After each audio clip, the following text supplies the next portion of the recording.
할렐루야. 네, 예배에 대해서 우리가 말씀을 나누다 보면 예배가 무엇이냐라고 예배 정의를 뭐라고 내릴까 생각해 보면 예배란 이것이다 라고 말할 수 있는 여러 가지 표현들이 있겠습니다만 저는 개인적으로 예배란 정의를 하나님께로 나아가는 것, 그래서 하나님과의 만남이 이루어지는 것, 이걸 저는 예배라고 개인적인 소견을 갖고 있습니다. 여러분들이 이 시간도 예배, 하나님 앞에 예배하기 위하여 모였는데 그 예배 가운데 먼저 여러분의 마음이 주께로 나아가고, 여러분 몸이 주께로 나온 것처럼 마음이 주께로 나아가고, 그리고 주님과의 아름다운 만남과 교제가 있는 그런 이 시간이 될 수 있길 축복합니다. 오늘 아모스 선지자를 통하여 하나님께서 명령을 하고 계시는 것이 있는데 그것이 뭐냐면 여호와를 찾으라 라고 말씀합니다. 이건 명령입니다. 여호와를 찾아라 라고 말씀하는데, 그리고 이어져서 그리하면 살리라 라고도 말씀을 했어요. 이 말을 다른 말로 풀어서 해석하면 여호와를 찾으면 살게 된다라고 하는 의미의 해석으로도 된 것이지만, 또 다른 한편은 여호와를 찾아라는 명령과 그렇게 살아라라고 하는 명령이 같이 묶여진 것이다라고도 해석들을 해줍니다. 그래서 여호와를 찾는 것은 여호와를 찾아라 그리하면 살리라라고 하는데, 그럼 찾지 않으면 죽는다라고 하는 개념으로 이해하는 것은 여호와를 찾아도 되고 안 찾아도 된다는 것이 아니라 여호와를 반드시 찾는 것이에요. 그래서 우리가 여호와를 찾는 삶을 살아야 된다라고 하는 부분으로 우리가 이해하는 것이 더 신앙생활에 도움이 되고, 그리고 여러분들이 신앙생활 하나님 앞에 나와 예배하며 하나님을 찾는 삶을 살아가는데 또 열심을 낼 수 있게 되어진다는 겁니다. 찾으면 살리라보다 찾는 삶을 살아야 된다라고 하는 삶 자체가 하나님을 찾는 삶이 되어야 한다는 걸 말씀한다는 것입니다. 그래서 하나님은 하나님을 찾는 자에게는 언제나 만나 주실 것을 약속하셨고, 또 찾는 것도 찾을 때가 있다고 말씀을 해요. 그래서 잠언 8장 17절 말씀에 보면 나를 사랑하는 자들이 나의 사랑을 입고 나를 간절히 찾는 자가 나를 만날 것이다 라고 말씀을 하시잖아요.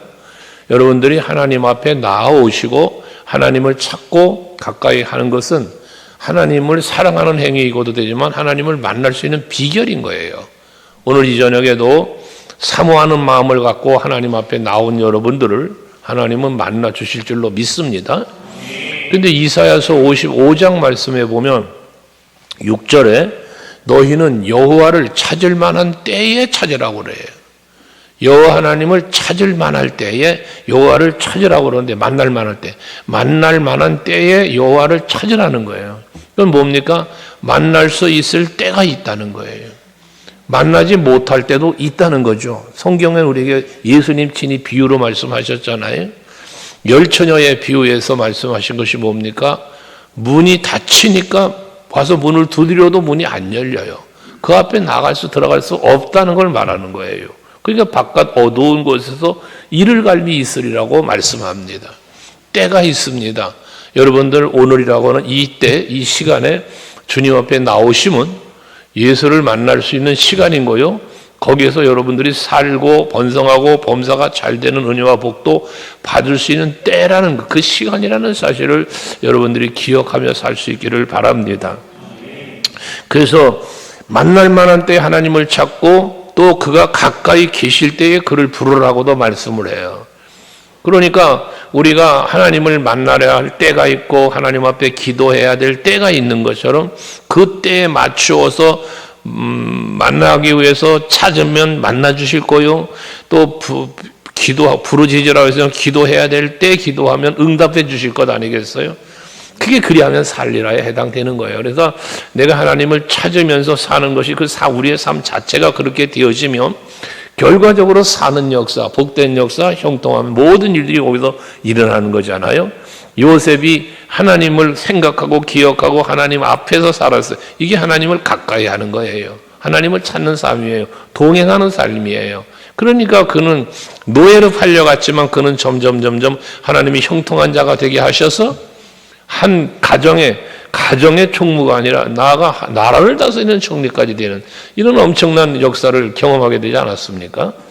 지금 이 시대가 아무리 힘들고 어렵다고 해도 여러분들이 늘 하나님을 찾고 하나님을 가까이 하시면 하나님은 반드시 여러분에게 필요한 은혜와 사랑을 공급해 주시면서 살게 해주시다. 이 살게 해준다는 건 하나님의 언약의 성취와 하나님이 베푸신 은혜와 축복 속에서 살아가는 걸 말하는 거니까 그런 은혜가 이 밤에 여러분에게 임하고 앞으로 살아가는 삶이 여러분 모두에게 임하기 주름으로 축원합니다. 이렇게 하나님을 찾을 것을 말씀하시면서 뒤에 이어진 5절의 말씀을 보면 기가 막힌 말씀이 나와요. 여러분 한번 가만히 이 말씀을 보세요. 베델을 찾지 말며 길갈로 가지 말고 블레세바로도 가지 말고 길갈은 반드시 사로잡힌다고 말하고 있습니다. 여기 보면 베델, 길갈, 브엘세바를 말하고 있는데 이것이 어느 곳입니까? 여러분 성경을 기억해 보시면 창세기에서 나오는 말씀 속에 보면 베델은요, 야곱이 형 에서의 낯을 피하여 외산점집으로 도망을 가다가 피곤하여 잠을 자다가 꿈을 꾸죠. 사닥다리가 하늘에 닿았고 천사들이 오르락 내리락 하며 그곳에 보좌에 하나님이 계심을 하나님의 임재를 경험하잖아요. 거기서 주의 음성을 듣고 여호와의 약속, 자기의 할아버지 아브라함과 아버지 이삭에게로부터 이어져 내려오는 그 장자의 명분의 축복의 메시지, 그걸 듣는 거예요. 직접 주의 음성으로. 얼마나 기가 막힌 영적인 체험입니까 이게? 그런데 그러고 난 다음에 일어나서 창세기 28장 16절에 보면 여기도 하나님이 계시거늘 그래요.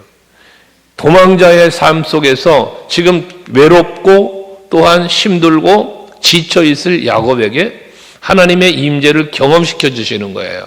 그러니까 여기도 하나님이 계시거늘이라며 그곳 이름을 창세기 28장 19절에 가보면 베델이라 하였더라 라고 말씀을 합니다.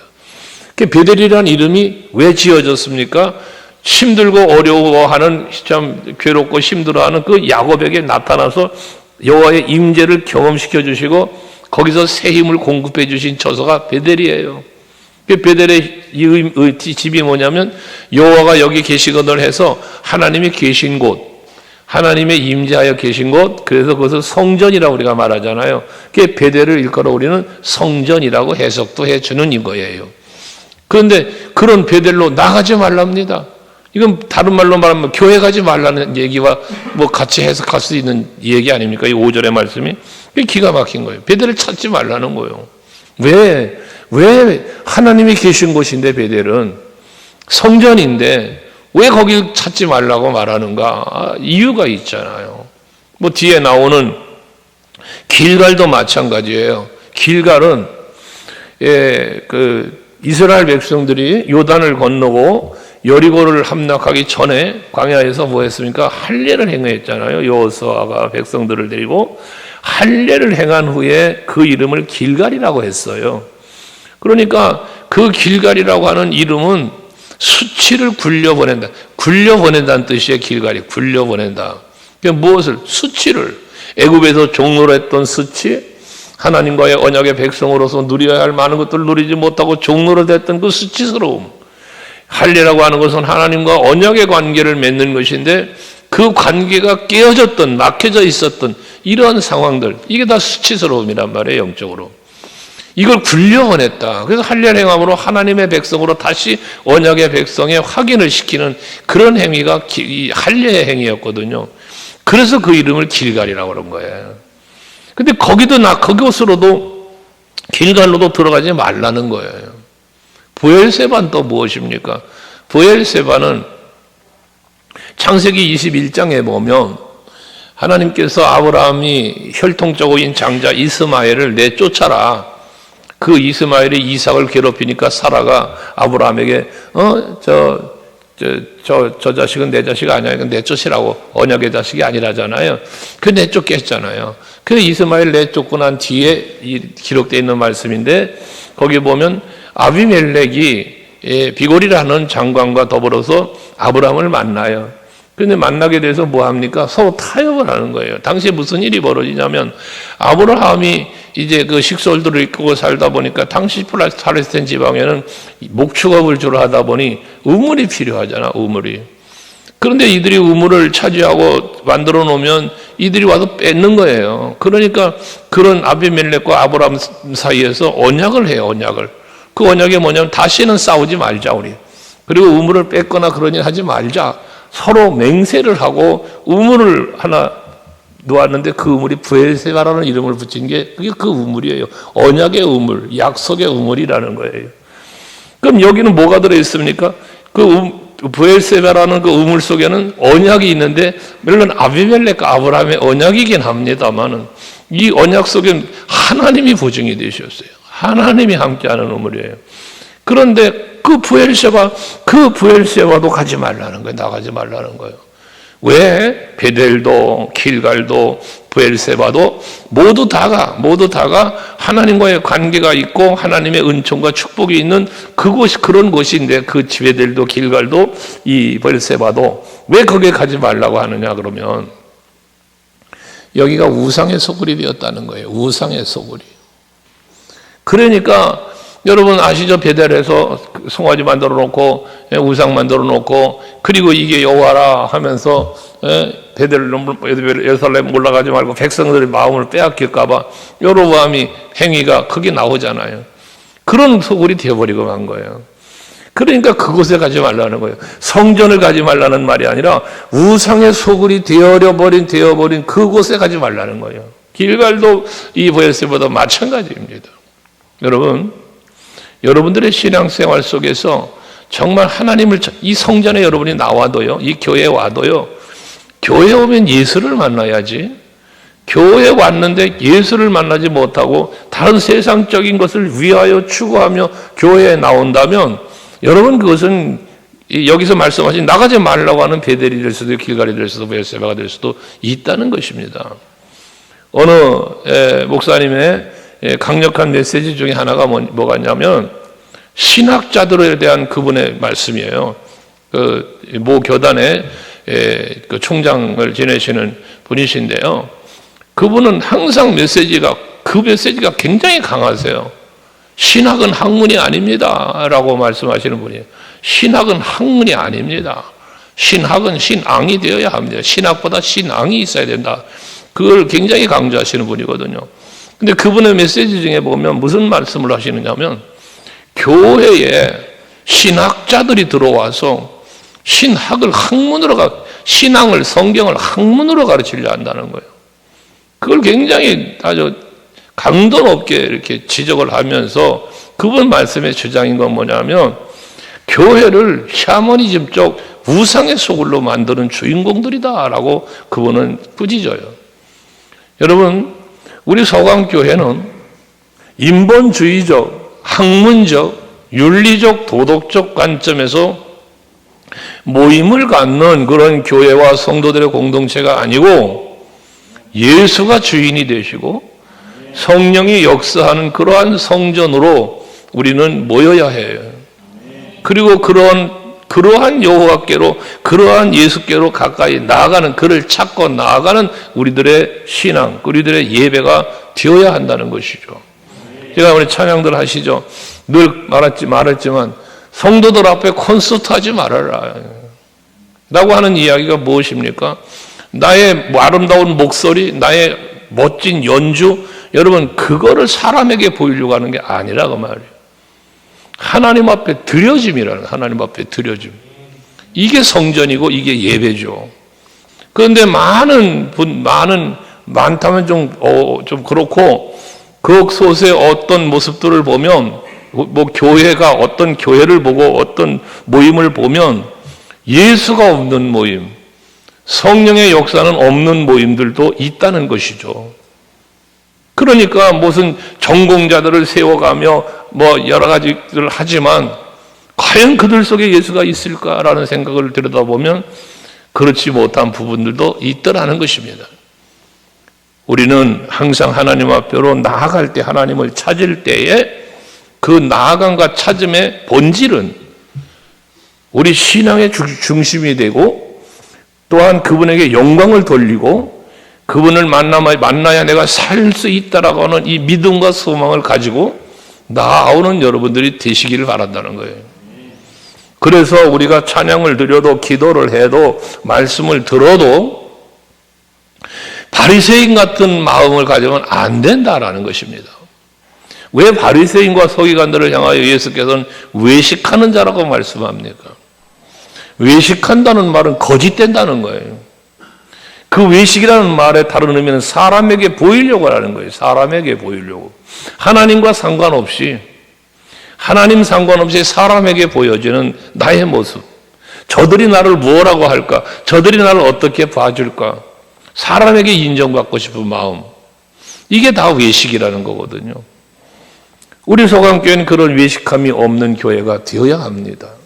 겉으로 보기에는 아름답고 겉으로 보기엔 거룩해 보이고 뭔가 있어 보이는데 그 내면을 들여다보면 더럽고 추악하고 썩은 것만 들어 앉아있는 그러한 내면이라면 하나님 앞에 나아옴이 무슨 의미가 있겠으며 예배함이 무슨 의미가 있겠느냐는 겁니다. 여러분들 이 저녁에도 이 성전에 나와 예배하고 계시지만 겉으로의 우리의 모습은 거룩해 보일 수 있고 찬송하며 기도하며 말씀을 받을 수 있겠으나 그러나 과연 나의 속사람은 어떤 상태에 있느냐라는 것입니다. 과연 내 속사람이 우리의 중심이 하나님 앞에 있는가? 지금 선포되는 말씀을 주의 음성으로 듣고 있는가? 찬송을 부르면 하나님을 의식하며 그분 앞에 내 신앙을 고백하며 드리고 있는가라는 것입니다. 그러한 심령이 되지 못하면 하나님을 찾아 나온들 무엇하냐고 말이에요. 그분이 만나 주시겠느냐 말이에요. 그래서 베델도 길갈도 브엘세바도 나가지 말라고 하시면서 6절의 말씀에 보시면 너희는 여호와를 찾으라 그리하면 살리라 다시 한번 말씀을 하시고 있어요. 그러면서 그렇지 않으면 그가 불같이 요셉의 집에 임하여 멸하시리니 베델이 그 불을 끌 자가 없으리라고 다시 말합니다.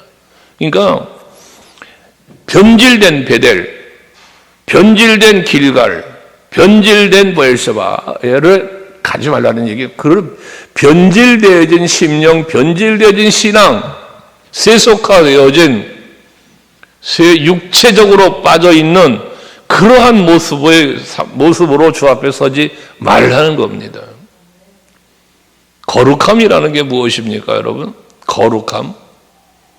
거룩하다는 것은요, 구별된다는 뜻을 갖고 있어요. 구별된다. 다르다 그 말이에요. 다르다.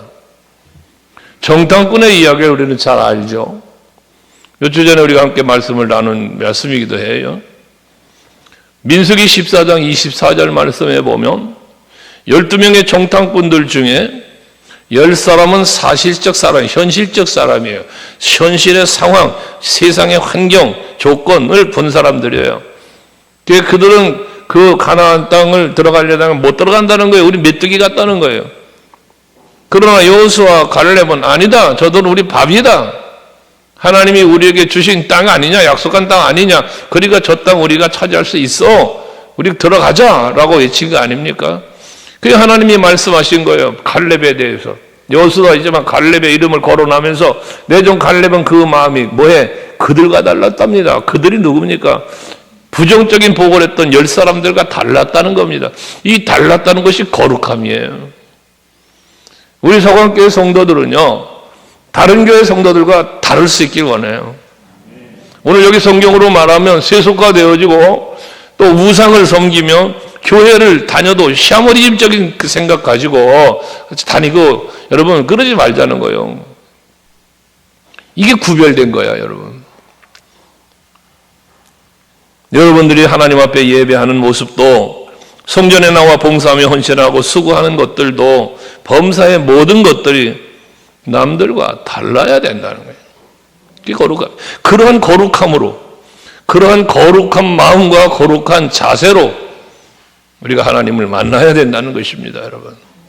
하나님 앞에 나오는 우리의 모습이 남달라야 돼, 남달라야 돼. 간혹 그런 말 했잖아요, 여러분. 여러분들이 청와대 대통령 만나러 갈 때 어떻게 하고 가겠어요, 여러분들이? 어떤 자세로 가겠어요? 가서 그를 만나면 어떻게 돼야겠어요? 엊그제 방송을 보니까 어떤 사람이, 오늘이구나, 오늘 보다 보니까, 어떤 젊은 친구가, 시골에 노인을 가서 만났는데, 가서 만나고 보니까 자기 선배라는 거예요. 무슨 선배가 물어보니까 해병대 선배래.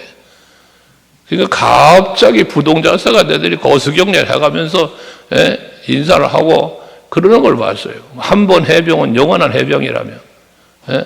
구경일 장로님, 김현탁 장로님도 해병이지.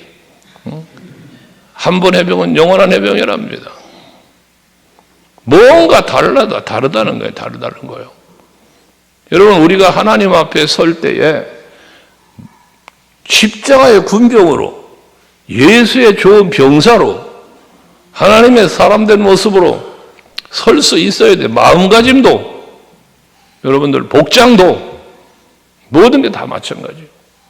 하나님 앞에 예배하러 나온 우리가 이런 우리들의 자세, 그런 마음, 그런 영성, 그런 믿음으로 영화를 찾으라는 거예요. 그러면 살리라는 것입니다.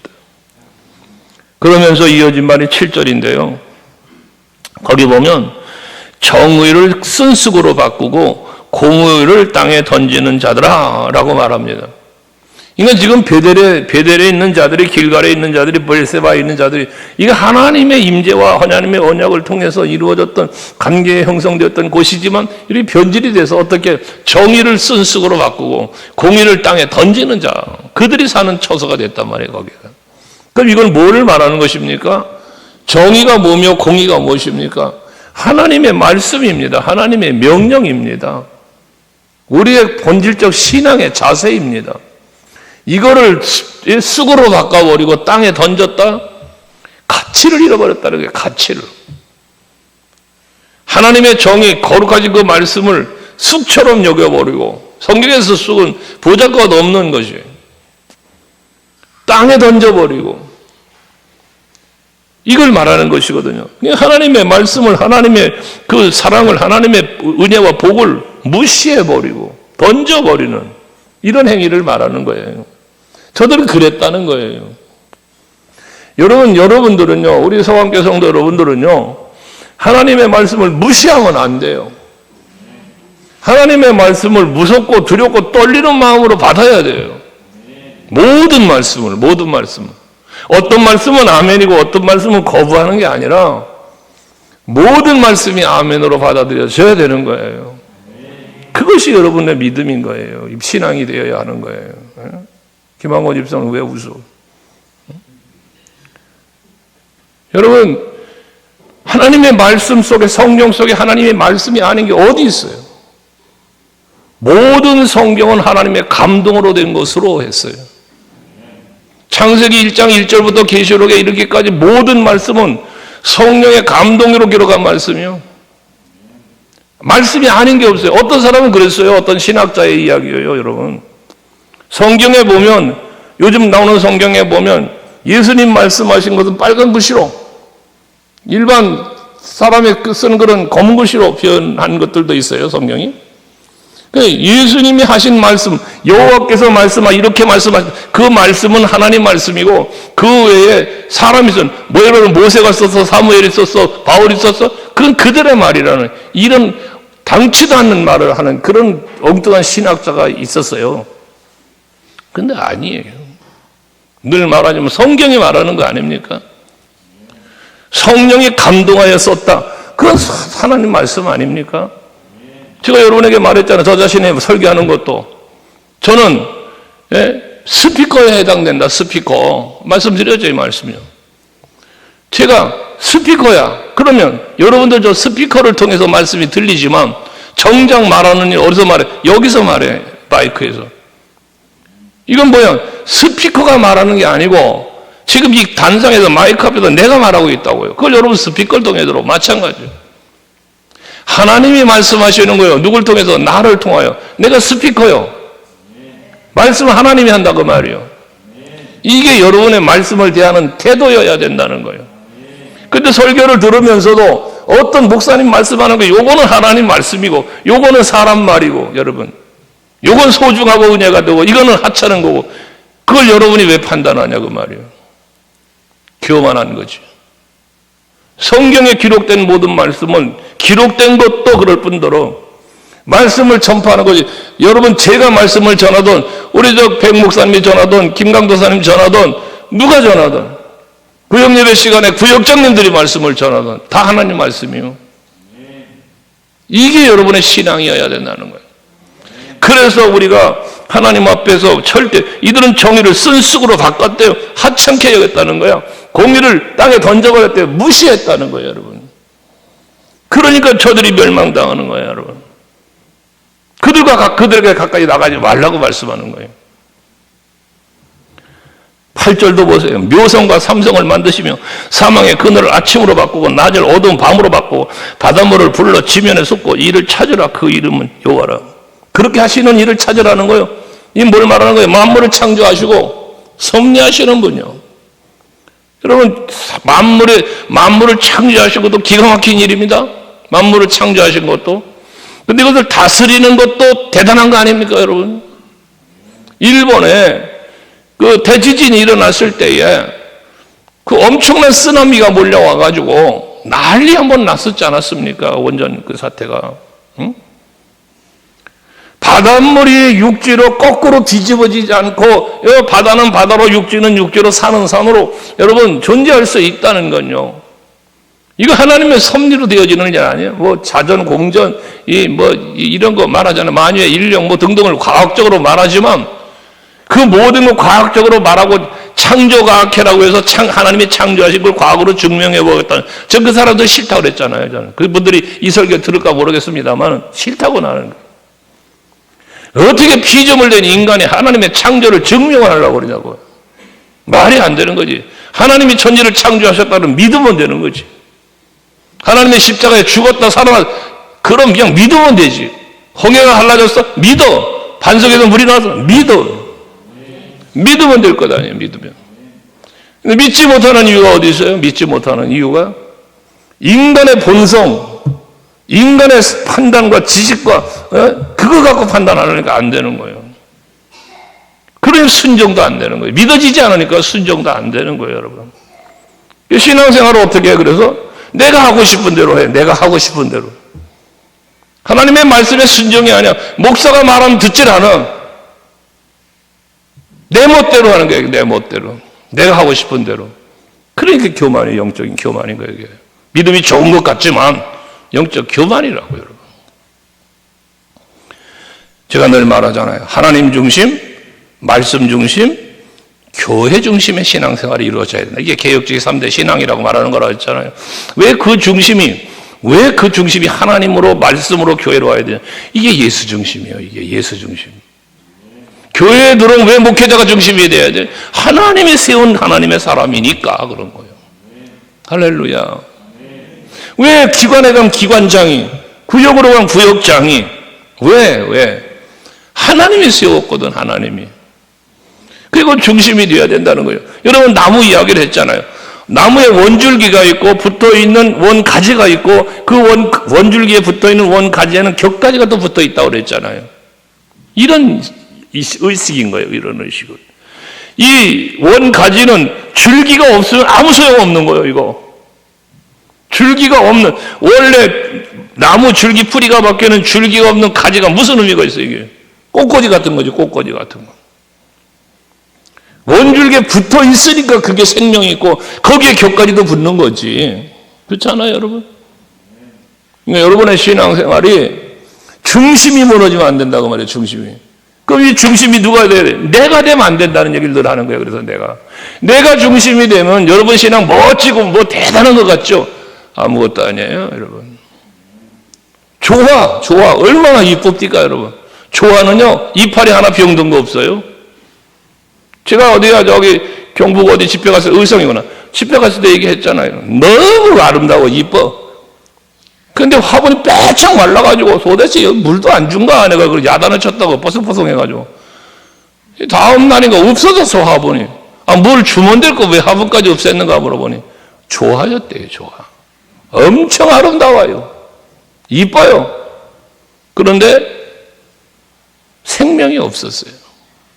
마찬가지야 여러분. 교회 신앙생활도 대단해 보여, 열심히 있어 보여, 헌신도 잘해, 뭐 여러 가지 수고도 해, 믿음도 좋은 것 같아. 그런데 속은 썩었다니까요. 그런 신앙인이 되면 안 된다고 말이에요. 우리가 여호와를 찾아야 돼요. 여호와를 찾고 여호와와 함께 동행하는 삶을 살아야 돼요. 그런데 그 찾는 우리의 심령이 7절에 말하는 정의를 스스로 바꾸고 공의를 땅에 던지는 자의 심령으로 가지 말라. 천지 만물을 지으신 하나님, 그것을 오히려 섭리하시고 땅에 쏟고 지면에 쏟고 불질러 쏟고 막 이렇게 하시느니 그 이름 여호와라잖아요. 8절에 그 여호와를 찾으라는 거예요. 그 여호와를. 그러면서 10절에도 보면 9절에 그가 강한 자에게 갑자기 패망에 이르게 하신즉 그 패망이 산성에 미치느니라. 강한 자에게 갑자기 패망하게 한다. 여기서 말하는 강한 자는 누구냐? 하나님을 믿고 하나님이 강하게 해주셔서 강한 자가 아니고요, 자기 나름대로 강한 자 같으니 정의도 저버리고 그리고 공의도 땅에 던져버리는 이 자기의 힘을 자랑하는 사람 말하는 거예요. 여기서 강한 자는. 그런데 여호와 하나님 어떤 사람이 그 강한 자를 갑자기 패망에 이르게 하는 하나님이란 말이에요. 하나님이. 그게 세상의 힘, 세상의 권세, 세상에 가지고 있는 모든 것 전부 하나님의 주관 속에 있다는, 그래서 생사복을 주관한다는 거 아닙니까 여러분? 하나님을 믿으실 때 여러분 생사복을 주관하시고 뭐 섭리하시는 분이 하나님이심을 믿어야 된다는 얘기, 그래서 하는 거예요. 나 잘난 척하고 살지 말자고 말입니다. 나 잘난 척하지 말자.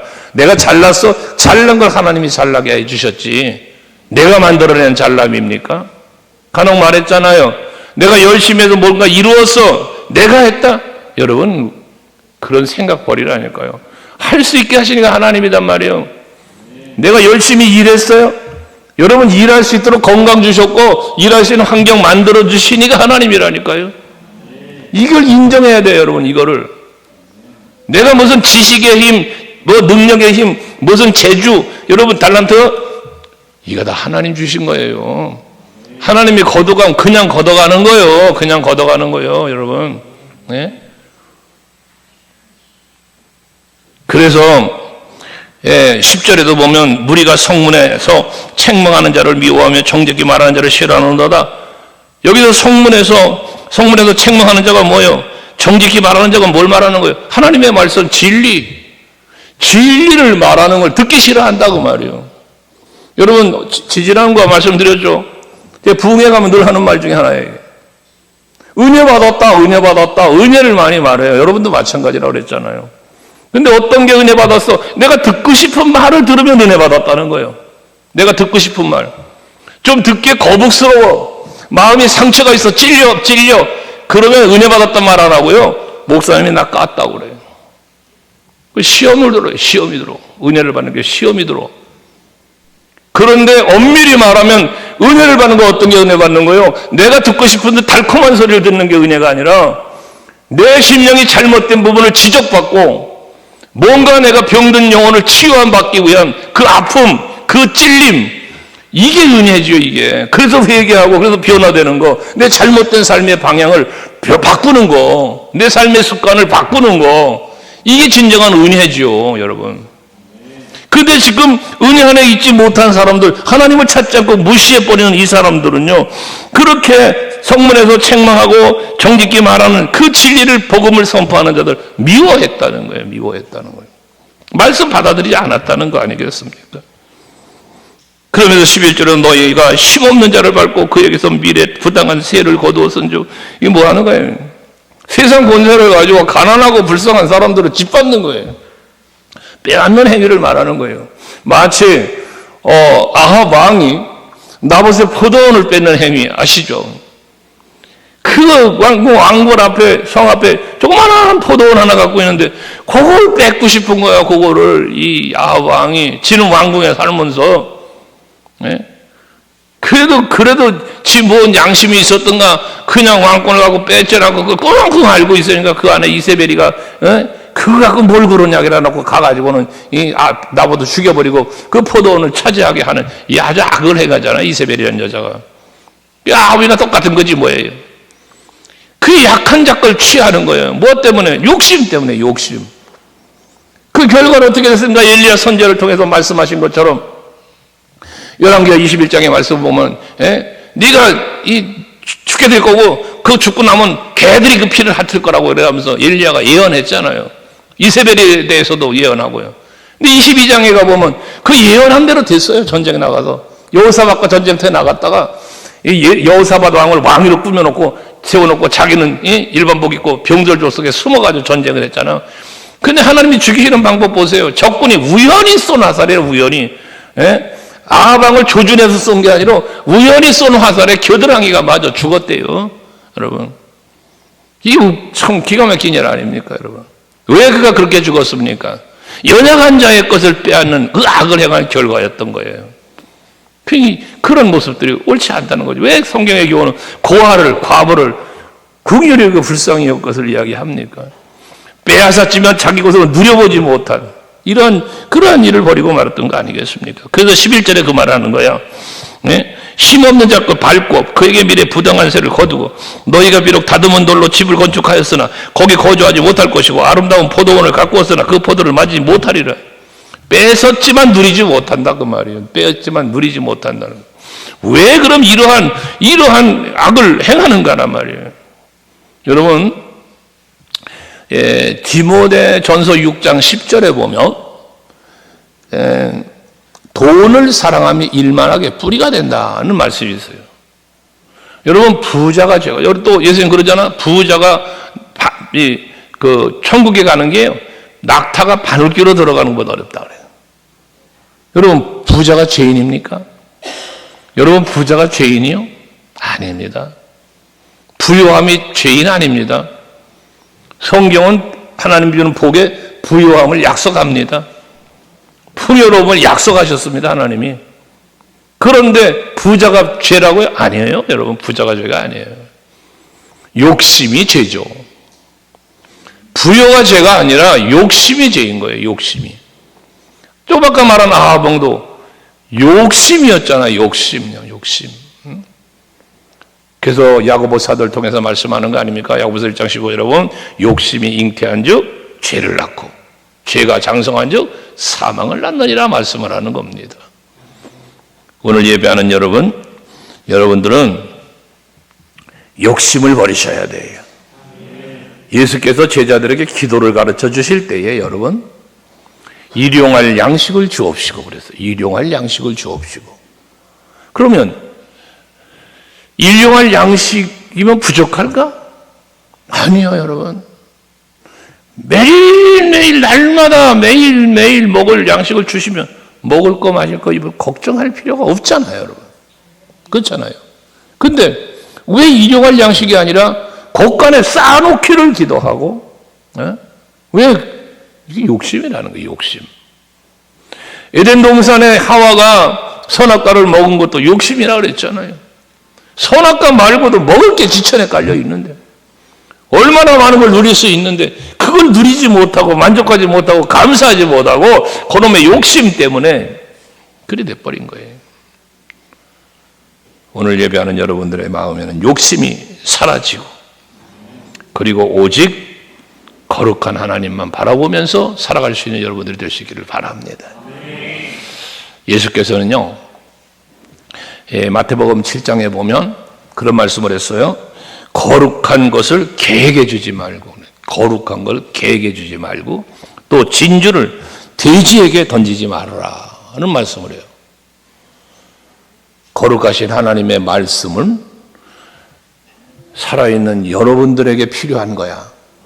오늘 밤 저는 여러분들에게 이 말씀을 선포한 거예요.